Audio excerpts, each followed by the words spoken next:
My name is Ann Meyer. I'm the Associate Dean for Research and Graduate Programs in the College of Liberal Arts. And we've been meeting with some of the folks that are here over the course of a few meetings about interests and issues in computational social science that have kind of bubbled up in our College of Liberal Arts, but also across the University of Minnesota.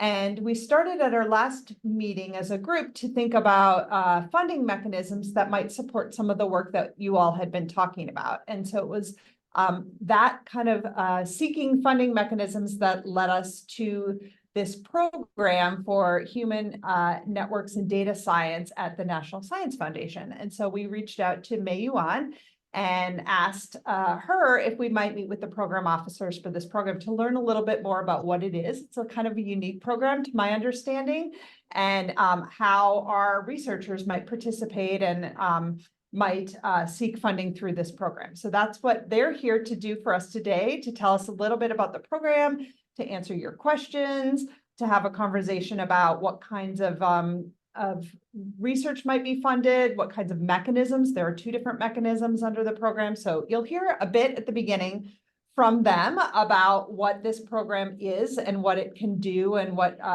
kinds of proposals it accepts. And then we're going to open it up for questions from you. So you can kind of record your questions as we're going, take some notes, and then we'll turn it over to you after they're done. So I'll just do 3 quick introductions, and then I'll let the folks from NSF start. So Mei Yuan was the acting director of this program in Human Networks Data Science, but she's now passing the baton to 2 new program directors, Nicholas Nagel and Amy Chris. And so the 3 of them are all here, so we're sure to get all the information we need about the program. So I'm not sure which one of you guys is going to start out, but I'm just going to turn it over to your team. I'm going to start out. So let me set up my screen share. Thank you for the introduction, and thank you for inviting us here.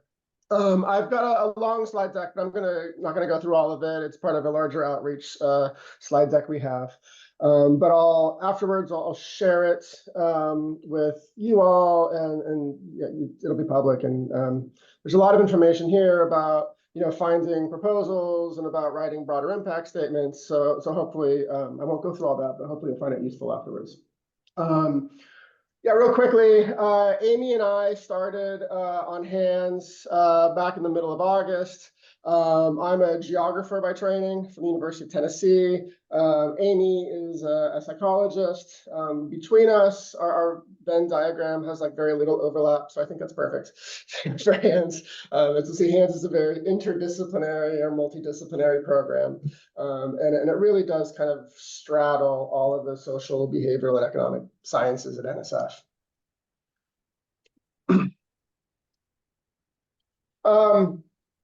One thing I want to kind of start off with very clearly is framing HNDS as a social science funding program and not as a data science funding or computer science funding program. We sit within the Directorate for Social, Behavioral, and Economic Sciences, and we support basic research on people and society. HNDS works with kind of both sides of SBE. There's 2 main science divisions of SBE. There's a division of behavioral and cognitive science and the division of social and economic sciences.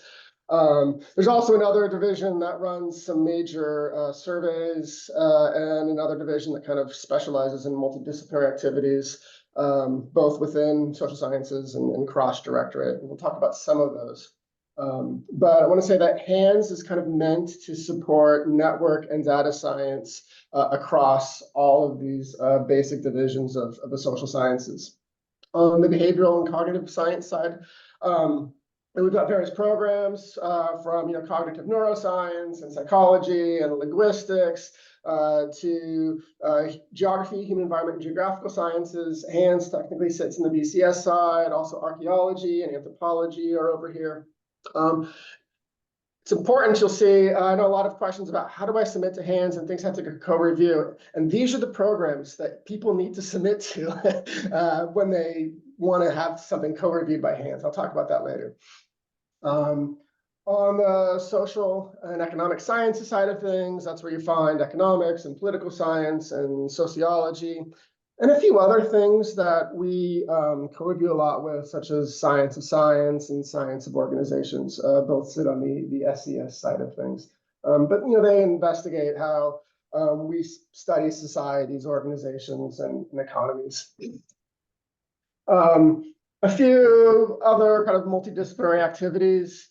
The SBE program also, has a new program called Build and Broaden, trying to, create more diversity in all the sciences, really.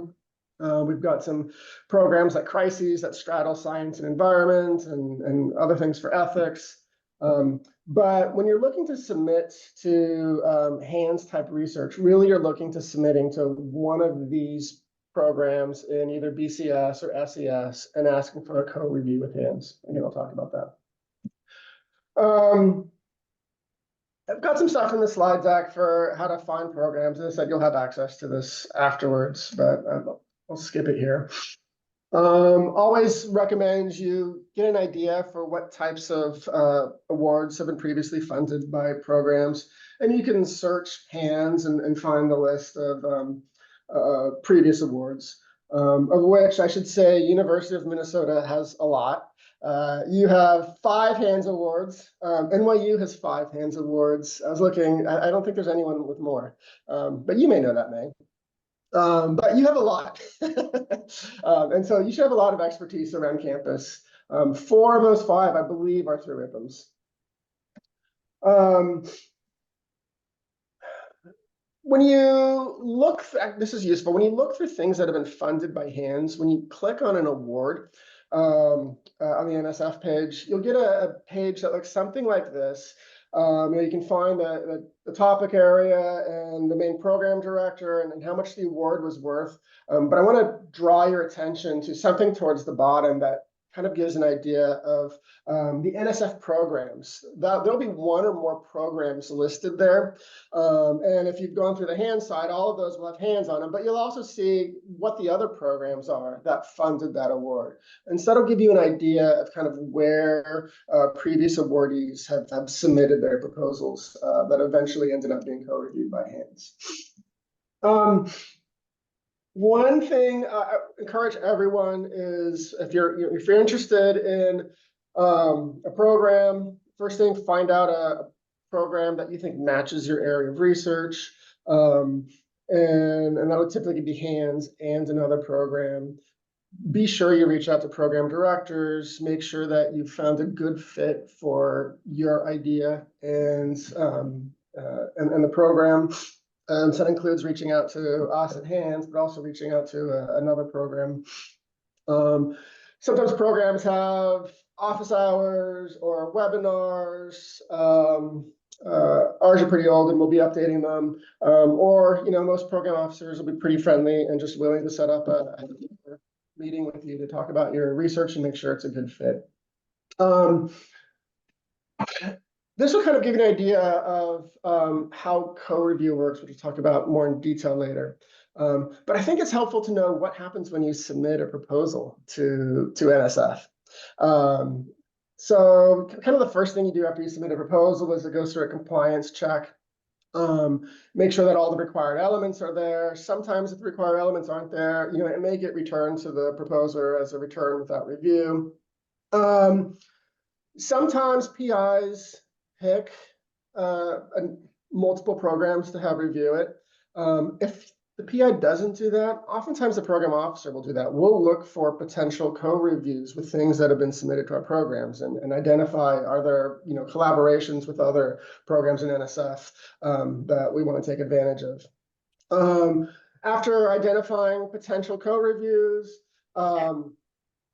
the program officer, we typically identify panelists and we send them multiple proposals for them to review. We also solicit typically ad hoc reviews, and these are just like journal reviews. You send the proposal off to one person to review and then they send back a review. So we got 2 different types of reviews, those from the ad hoc reviewers and those from the panelists. Then we hold the panel. Panel has access to the panelists' reviews. Panelists also have access to the ad hoc reviews that have come in. Panelists also have access to reviews from the other programs that have also reviewed this, if it's gone through co-review. There can be a lot of reviews available. Then what happens is panelists do not make funding recommendations. The program officer recommends awards to NSF leadership, who actually makes the awards. Our decisions are not based just on the panel summary. Our decisions are also based on other programmatic considerations. We're trying to make sure that our portfolio of awards is balanced across the country, balanced across different institutions, balanced across senior and junior PIs. We're considering a whole suite of things. And this may be different, I think, from people coming from like the NIH world, where the panel really does decide what's get funded. At NSF, the panel is just one kind of element of information. And we really are trying to decide a portfolio of what we fund. You can expect the whole process to take about 6 months from when you submit to when it goes out. A lot of questions with hands about co-review. What co-review means is that your proposal goes to 2 different panels and gets reviewed separately by each panel. They do have access to each other's reviews, but each panel writes its own summary. When you submit a proposal, suppose you submit a proposal to sociology in research.gov. In the process of submitting, there's a place where you can select alternate additional programs for review. And that's where you can select HNDS-R, for example, as an additional program for review. According to the solicitation, we also ask you to add HNDS-R to the title of your proposal, just to flag it and make sure that it comes to HNDS-R. But even if you don't do that, as I said, a lot of the program officers are looking for potential review, and we get a lot of requests in hands from other program officers from economics and sociology and HEGS, where May is, asking us to co-review proposals. And we say yes to the majority of those by far. Once something goes to panel, there's a number of possible outcomes.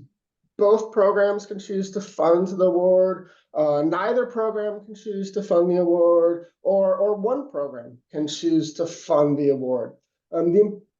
We tend to think that co-review helps multiple perspectives to look at a proposal. We think that writing a proposal from multiple perspectives leads to better science. We want proposers to think of co-review as double opportunity, not double jeopardy. And we all know that different programs have different priorities for what they're looking for. And it'll regularly be the case when I've, not speaking as a program officer, but speaking as someone who served on a lot of panels in the last few years.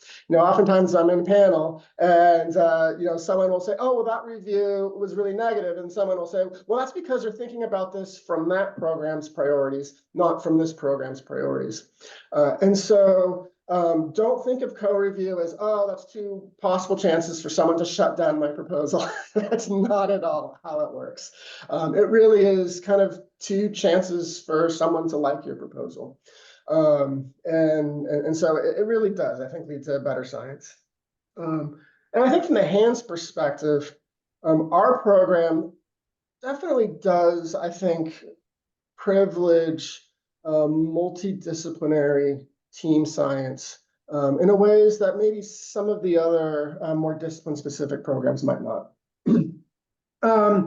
HANDS, Human Networks and Data Science, has 2 tracks, one solicitation, but 2 tracks.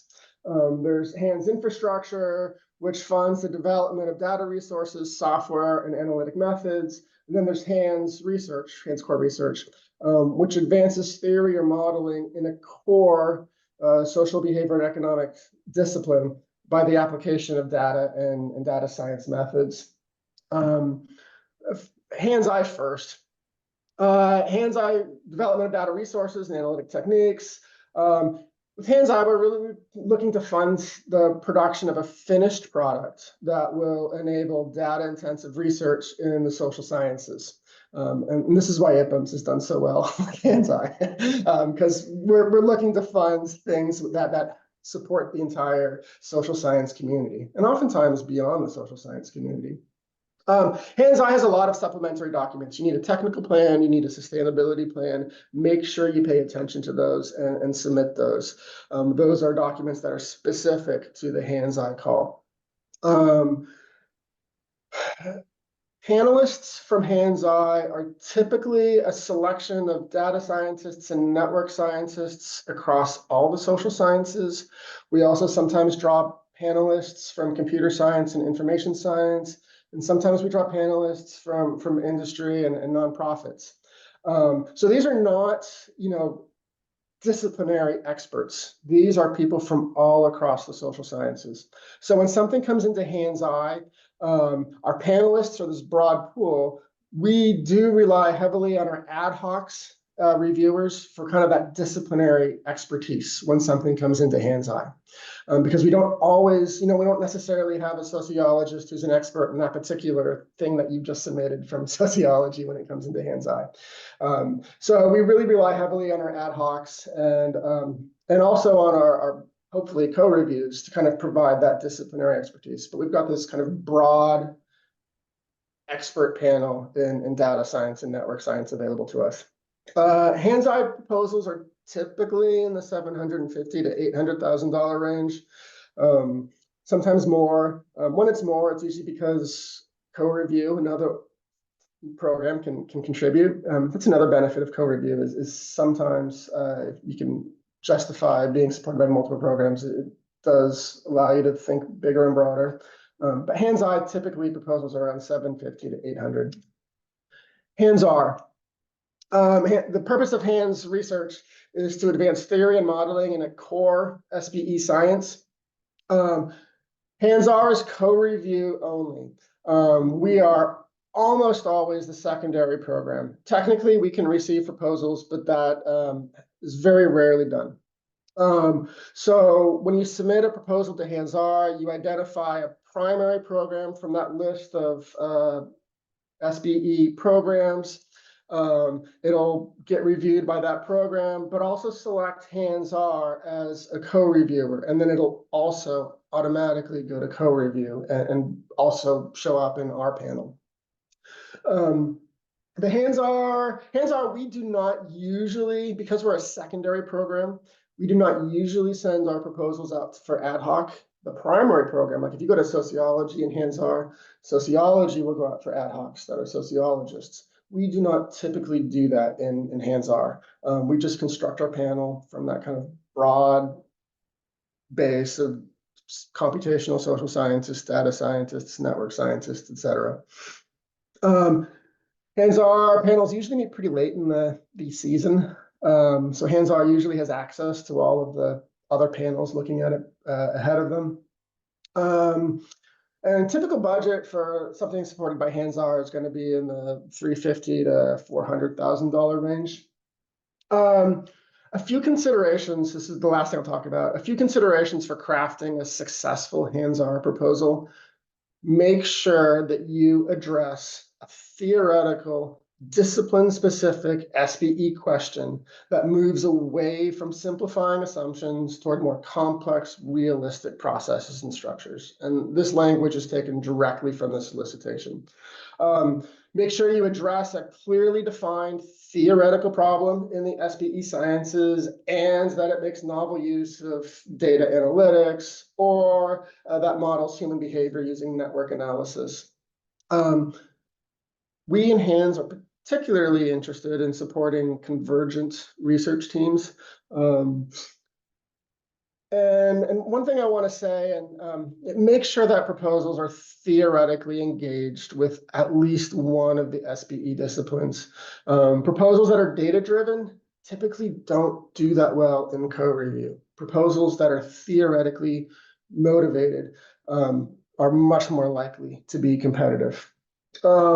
And so, for example, we regularly in HNDS get inquiries from computer scientists or mathematicians who have this idea for how their data or tools will change social science.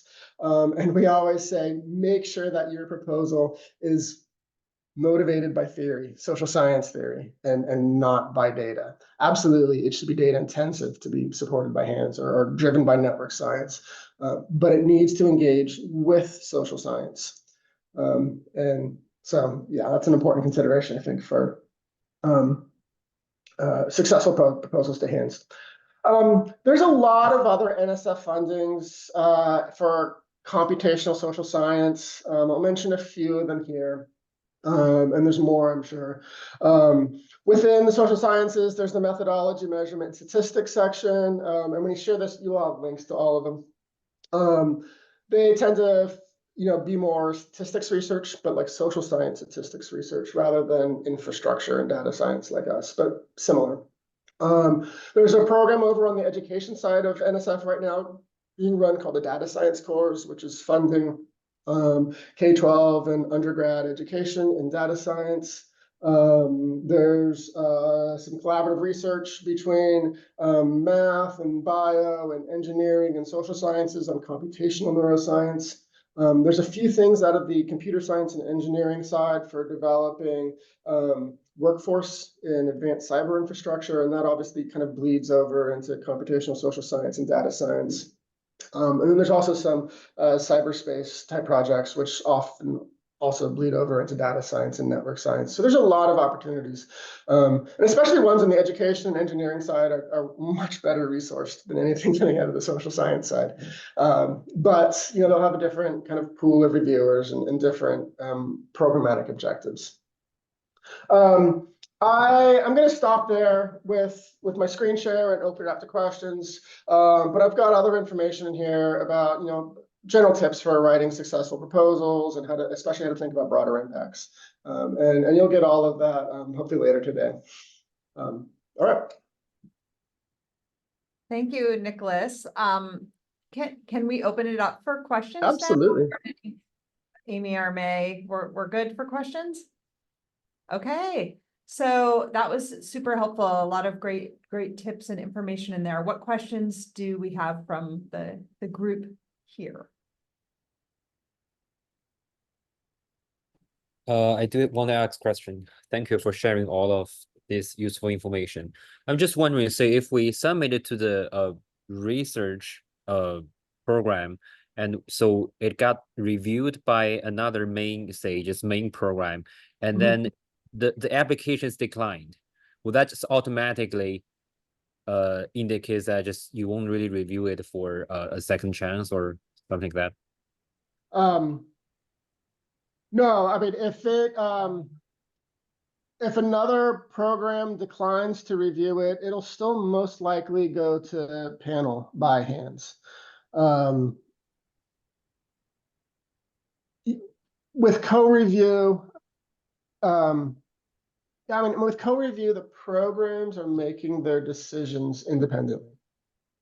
And as I said, I've regularly been in cases where one panel will meet and they'll have access to another panel have met before them, and maybe they didn't like a proposal. And I've regularly been in situations as a reviewer where we look at those reviews and say, oh, but they were thinking from a different perspective in a different program.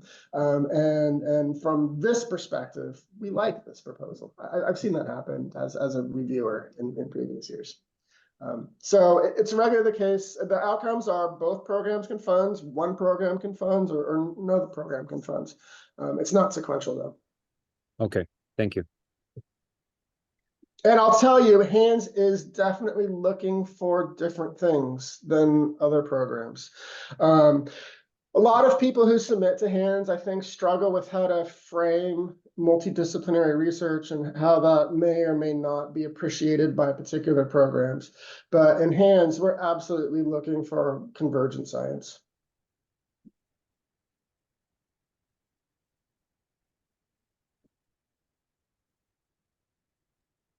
Oh, sorry, may I ask another question?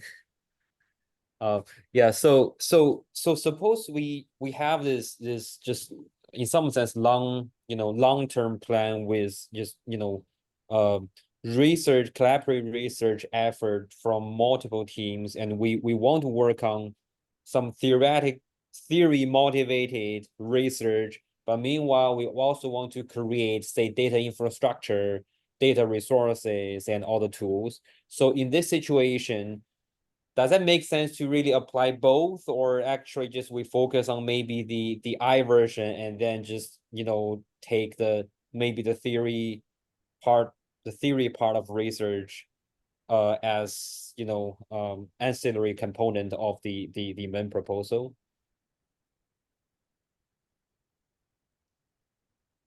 The solicitation actually encourages HNDS-R submissions using HNDS-I platforms. And we haven't seen a lot of those, but so I think I would suggest,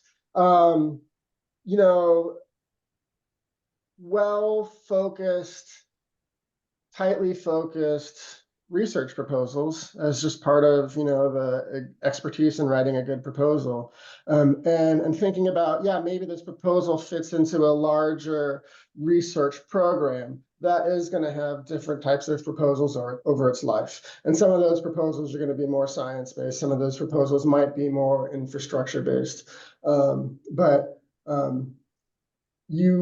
Even with HNDS and HNDS-I and HNDS-R, they have different objectives. You always want to tailor your proposal to fit that solicitation. And I would encourage you not to try to do everything all at once. Okay. All right, got it. Thank you. Anything to add, Amy? I just dropped into the chat a link to the page that has HNDS-I projects and projects that were funded by HNDS-I predecessors. So that's a good place to look at resources that you might be able to use for HNDS-R proposals, or just resources that might be useful in general. Yeah, the predecessor to HNDS-I was called RIDER, R-I-D-I-R. And actually, I don't know, Amy, when you search for HNDS, do RIDER proposals come up? I think they do. Good question. I think if you look at funded proposals. Yeah. Yeah, we still have some writer projects that haven't yet closed out. So we'll have the lingering writer project. But in fact, like what Nicholas say, HNDS program is the successors of the writer program. The writer program is the directory-wide across the BCS and SES. When the harness of data revolution initiative ended, the writer program ended. And then the negotiation at the leadership level, that BCS take a part of the writer funds, develop the HNDS program, and focus on the human network and data science research. And at the SES side, that they run through multiple iterations, but they recently just have a called RIPS, similar to HNDS program, but is on the economic and political side of it, and to help the data infrastructure for political and economic sciences. So you can, if you are in, your research is more related to organization or social economic sciences, political sciences, you might want to check out the new RIPS programs that also support database development and infrastructure platforms. Make sure Amy dropped the link for RISBS. There's some uncertainty within NSF as to how to pronounce that. In a number of ways. But Amy dropped the link into the chat. Make sure you reach out to their program officers, because that's a brand new program, and I think they're still figuring out exactly what type of infrastructure they're funding. And in fact, their solicitation also points people to HNDS. I would think it's complementary program. So the RIPS program support a lot of election surveys, a large scale election surveys by political sciences. And they also have opinion surveys. So it's very complementary, but it does have a different emphasis between HNDS and RIPS. NSF supports, many of you know these surveys, the General Social Survey, the American National Election Survey, and the NOSY. No, the Panel Study of Income Dynamics. That's it, the SID. And RISBS, RISBS, supports a lot of infrastructure around those particular surveys. The other program that related to HNDS quite closely is the MMS, the Mathematics, Method, and Statistics. And that program is also funded all subject area at SBE, but focus on new methodology and new ways of doing the science for those social sciences. So it can be quite similar to HNDS-I, because HNDS-I looking at the infrastructure resources could be data, new data sources, or new tools. The new tools have to be supported by new method. So the NNS program is really help to encourage method research to advance social science broadly.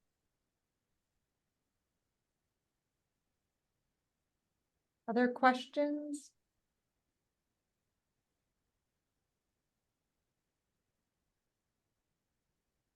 One question I had, I am totally sold on the double opportunity angle, Nicholas, of submitting to hands.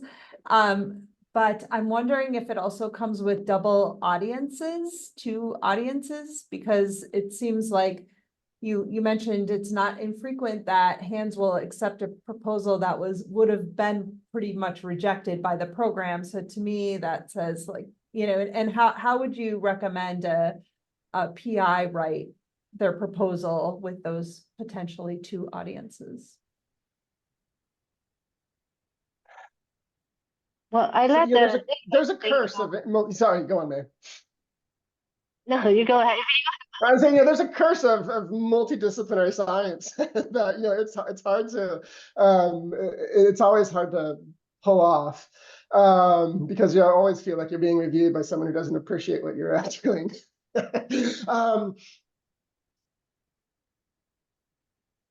So let me check in a little bit while Nicholas can think about it more. So when we do the co-review, they are co-reviewed by 2 programs, and they are also co-reviewed by 3 programs. And my personal experiences that more than 3 programs is a nightmare by itself in terms of logistics. So 2 programs are actually pretty good. And you are right in this way that there are 2 scenarios. One is the PI request co-review. In that case, that when they develop the proposal, PI can attend to literatures in both subject area or in both disciplines and make sure that the background information, the area you try to advance will benefit both disciplines.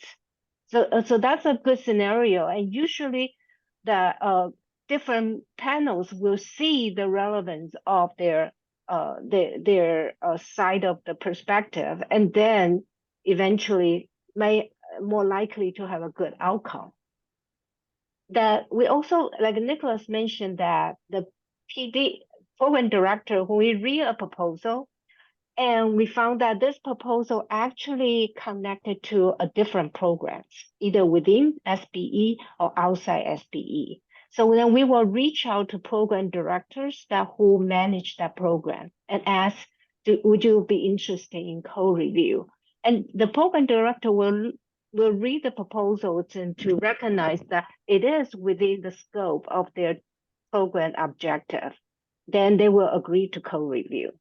In this case, the PI does not know the proposal have been co-reviewed. So when the PI write the proposal, they mainly address the disciplinary background or knowledge of the targeted program. So in that case, they might have disadvantage. They might get poor review from the secondary program that the PD reach out to. So regardless both scenarios, what will happen is that after both programs, when the both programs have a panel meetings, the co-review program director will join the panel, listening to the discussions from the other panel, their strengths and weaknesses on that particular proposal. We take notes, and then if our panel already have reviewed that particular proposal, after the discussions, we might ask more questions that our panel have question with that proposal and see if this panel will give us some clarification or insights. And then after both panels have reviewed that proposal, the program director will get together to discuss the co-review decisions. So at that time, we will try to consolidate the differences in the panel review. So let's say program A and program B, suppose this proposal is reviewed poorly by program B, but really good by program A, the program A directors will attend to the issue bring up by the program B panel. If they think that that issue have no relevance to the advance of science in their disciplines, they might just go ahead to fund it. So this is most likely for the scenario that the program director reach out to a secondary program and then to find so program director initiate the co-review.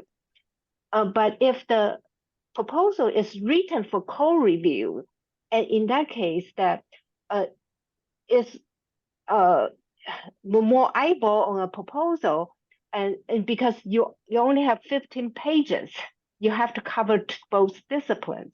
So you might have more holes that each discipline will pick on. And so in that case, it does take some writing skills to make sure that you cover the foundation for both, so that the weaknesses that are mentioned by the panelists or by AHA reviewers are more contingent and marginal. It's not at the core of that science you try to advance. So for that particular scenarios, is either both programs want to fund it, then we share the cost, or one want to fund it more than the other, one will pay more and then have a little bit from the other programs, or both programs decided not funded it. But regardless which scenario, you still have the more opportunity to get funded than not, because you are not based on just one particular panel and programs to make that funding decision. And a lot of times that you might hear program directors say that we have more proposals that competitive worthy of funding than the fund we have. So especially on the proposals are marginal, you are good, but we ran out of money. And the co-funding is the only lifeline to make it through. So to have co-funding opportunities really provide additional fundings for many proposals that otherwise will not get funded. So for example, program A have 100,000 left after all the highly competitive proposal, and program B have another 100,000. 100,000 by itself are not sufficient to fund any proposals in that pool. But if there's one proposal both programs inclined to fund, then they can pool their resources to fund that proposal. So that proposal, even though might be rendered lower than other competitive proposal, but because we have the funding from the other program, we can chip in together, and that proposal will be most likely to get funded. Does that make sense? Yes, thank you. Yeah, and all of that, everything May said is excellent reasons why co-review provides more opportunities for people to get funded. But another thing, I think, to the question about how to write or craft a proposal, don't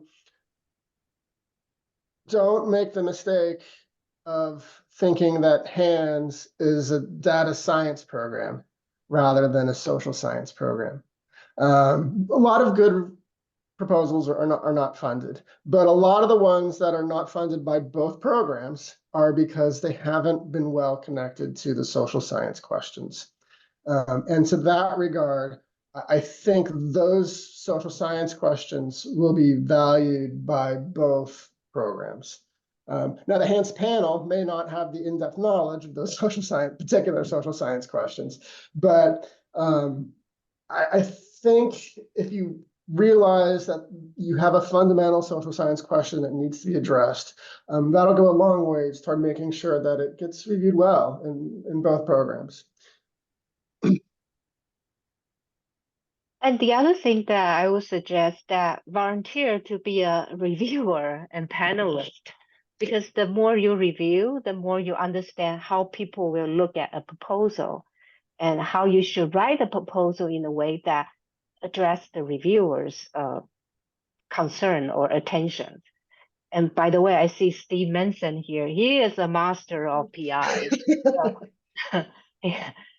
He is a very successful, and his proposals are very well written and hard to pick holes.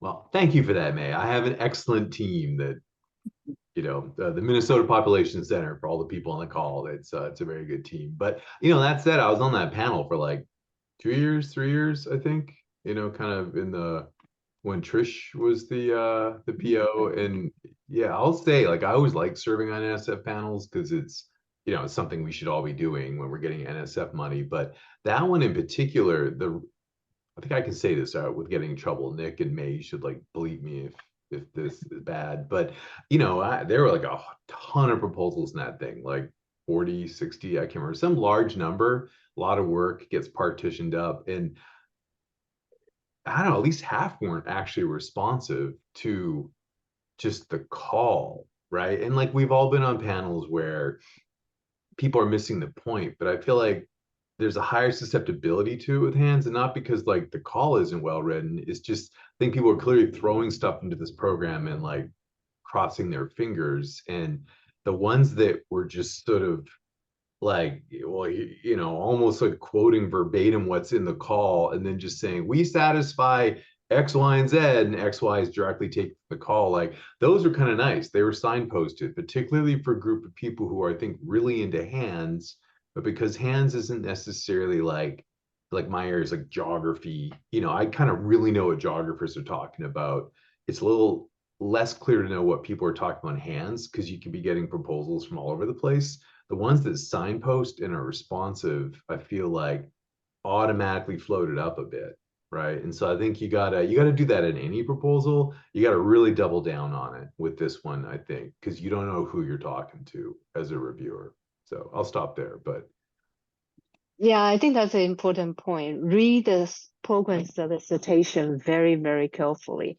And I didn't know this before I came to NSF either, but when I have been in NSF for 2 years, when we do the program solicitation, dear colleague letter, every word is carefully crafted.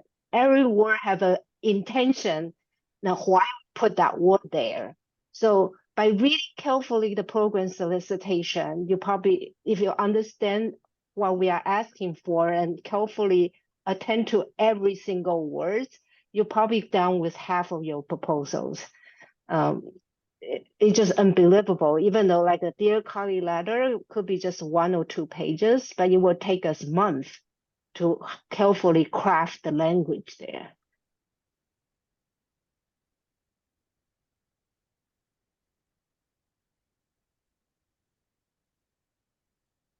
Other questions?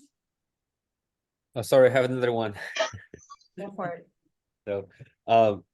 So just because when I'm just thinking of the plan, I mean this might be a little bit too detailed, I don't know, but say because this is supposed to be, say that HNDS-R is supposed to go to co-review, and then so would that happen that say different panels tend to have a different expectation for the preliminary results? So what is your specific type? What is the type of preliminary result you are looking for? So for the review under this program. Okay, I will say something first, and then Amy and Nicholas, I trust they will have their thought on this. But you will need to think about why do you need to put preliminary result in your proposal, Mhm. and what's the purpose it serve, and if you put in there, does it serve that purpose? From the reviewer perspective, they want to make sure that the research you propose is funded, is grounded in the theory in the previous work. So it's not just something out of the air. And the approach you propose to address the research have a rationale or logical framework to help you to accomplish that work. And the preliminary result is most of the time is to demonstrate that it actually can work, right? But if you write a proposal, can use other means to demonstrate that what you propose and can actually work, you might or might not need the preliminary result. So Yeah. I don't think that HANDS program require you to have preliminary result. It really depends on when you write your proposal, do you need something tangible to show that the idea works? Okay. Yeah, May's absolutely right. There's no requirement for preliminary results. But one of the things reviewers are looking for is confidence in your team to perform what you've set out to do. And there's a lot of ways you can create that confidence in your team, but preliminary results are one of the ways that many teams do that by showing we've been able to do this much so far, and we therefore we believe we can go this, next 90% of the way. But yeah, there's no requirement for preliminary results. And so I think it's, think about the programs you're submitting to and how do you convince those programs and those panels that you have the team with the qualifications to do this work successfully. Mhm. Got it. And that's important to be a reviewer. So you can get Yeah. experience. How can you get confidence from the proposal Sure. Thank so you. that you will write it as such?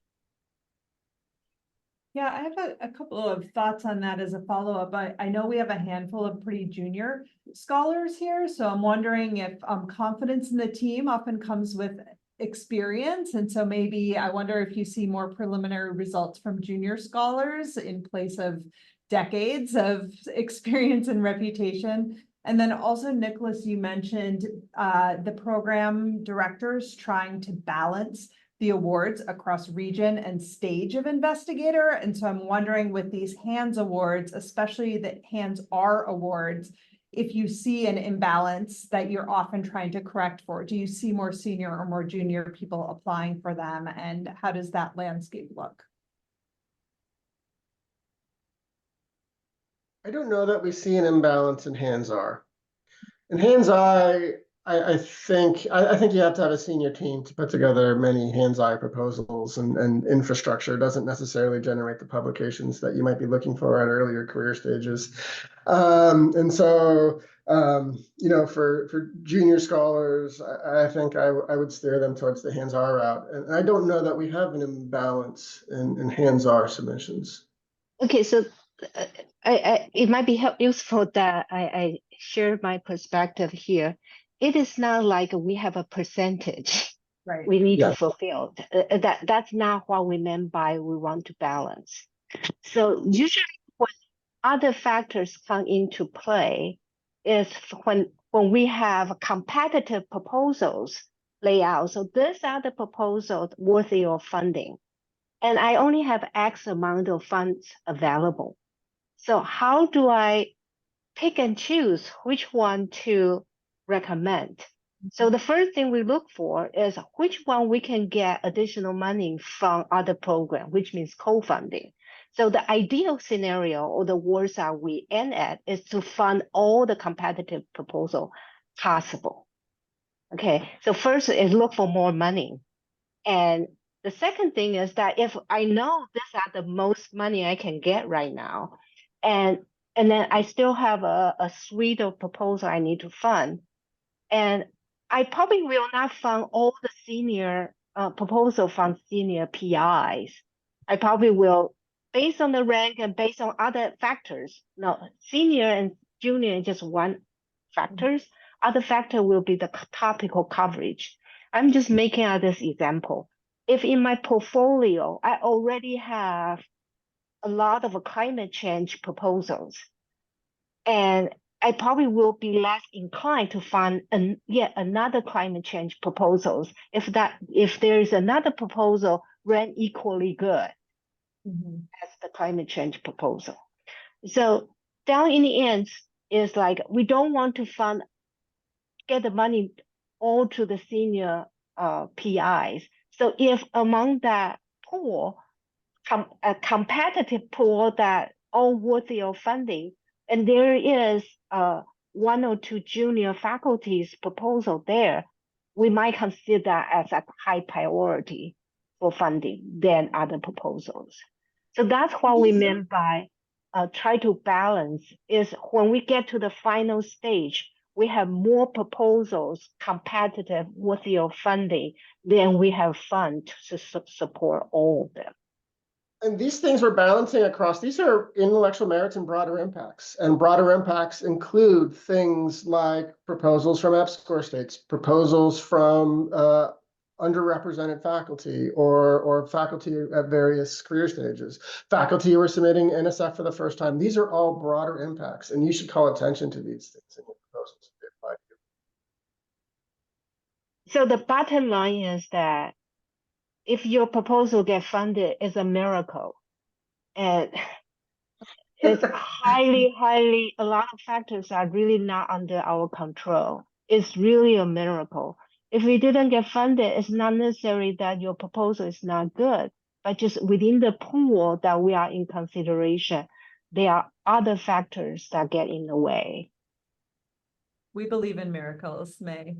Yeah, don't let that discourage you. Like the only way you can get funded is if you apply. So That's forget right. Apply again and the again. career person. Like try and try again.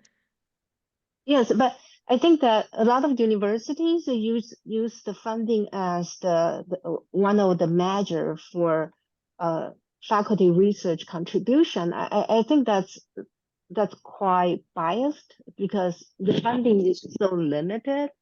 And it's so difficult to get funding nowadays.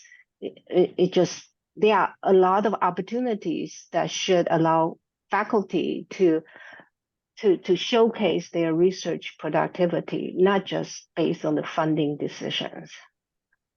But just like Amy said, you have to try.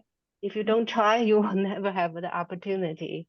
And if there's any consultation, and in another program is in the ecology and evolution of infectious disease, there are proposals come back 5-6 times, still not getting funding, and still ran very high in terms of the overall ranking. I think we have just maybe 4 or 5 minutes left. Are there any other questions? Maybe somebody's thinking about a particular project and you wanted to ask a question, or just more general questions?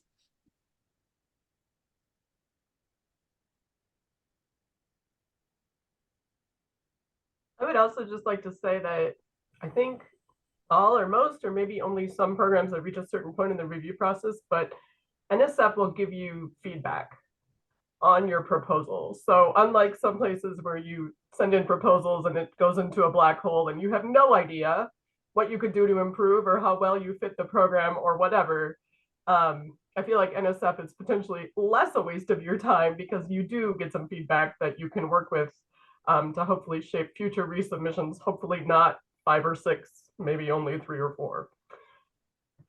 Yeah, at NSF, every proposal that gets submitted, and that meets all the initial checks, validation checks, but every proposal that gets submitted will get 3 reviews back, regardless of whether or not it goes to panel. If it goes to panel, it'll probably get many more reviews back, plus the panel summary. Far more proposals in SBE go to panel than at some place like NIH. So you will get feedback, and you'll definitely get, some advice from reviewers on, what might make a better proposal for a resubmission if that's the case.